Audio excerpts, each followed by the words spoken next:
Buonasera e ben ritrovati con il TG Flash di New Sicilia. Di seguito i titoli più importanti del pomeriggio. Terremoto all'interno del Ministero della Giustizia. Nelle scorse ore infatti sono arrivate le dimissioni del sottosegretario Del Mastro e della capo gabinetto Bartolozzi. Il primo era finito al centro della cronaca per una società con la figlia di un esponente del clan senese di Roma.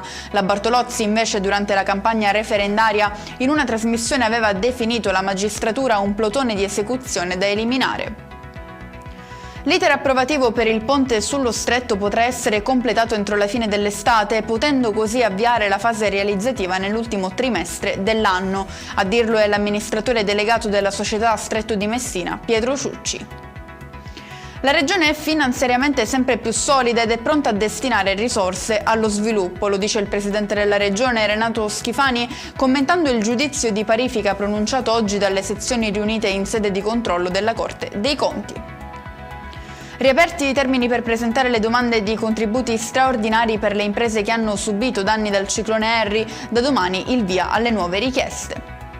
Chiudiamo con il meteo, cambio di rotta in Sicilia con una primavera resa finalmente tangibile dal ritorno del bel tempo sull'intera regione, a prevalere cieli sereni e temperature in lieve aumento.